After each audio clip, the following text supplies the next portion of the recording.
So the feminist view of the role of the police and courts in the social construction of crime and deviance. The feminists argue we live in a patriarchal system. The police and courts are part of this system. They tend to unfairly label and stigmatise females as a form of social control on the basis of gender norms. For example, Mara Hindley was involved in the murder of children. Because she's a female, this is not only a criminal act, but it's also an act against femininity and the concepts of what a woman should be doing. And so this is referred to by Heidenson as double deviance. Women are seen as doubly deviant, not only for criminal acts, but also for going against feminine gender norms. The low rate of convictions for rape suggests that the police and courts ignore hidden crimes. So the feminists would agree that crime is socially constructed, that there is a dark figure or iceberg of crime which is not seen and observed in the picture of crime. The official statistics created by the recording of crime by the police ignores these crimes in the private sphere, such as domestic violence. Rape is 7 times more likely that you'll be raped by your husband than by a stranger, according to a radical feminist supported study. The courts are also involved in labelling women based on the concept of natural justice. For example, postmodern feminist Smart looks at discourses and language surrounding sexuality, and she says that men are labelled in courts as having a natural point of no return, where they're seen as reaching a certain point of arousal where they can't control themselves.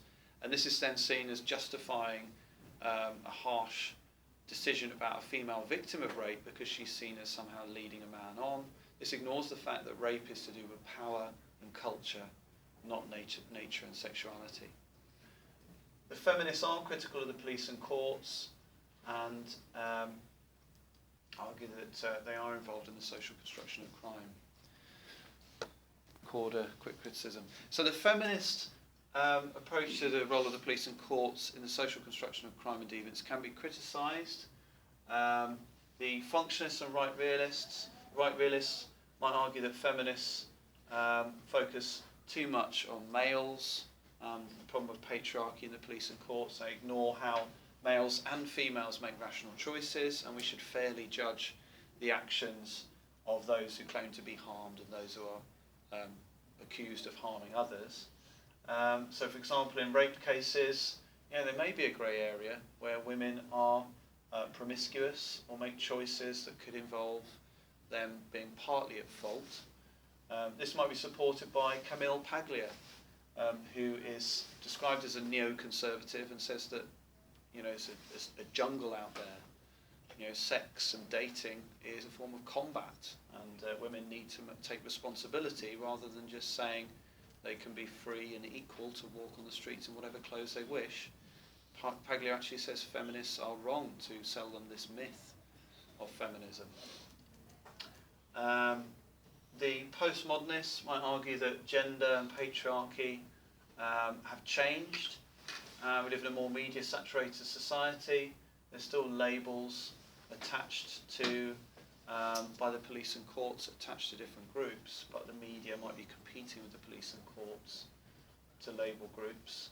So it's important not to overplay the traditional institutions and also see the police and courts as involved with the media.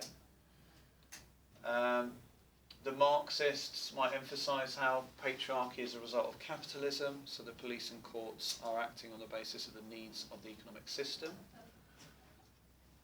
We've talked about how the Prevent strategy and Rotherham, the issue here is that the Rotherham report shows that the sex attacks and abuses involved young girls from white, low-income backgrounds. The feminists might see this as problematic because of patriarchy, where the police and courts saw them as shameful girls and worthless. The postmodernists might argue this overplays gender. We need to also account for intersectionality, so the factors of age, ethnicity and race and class are also important, and the feminists might overplay patriarchy and gender.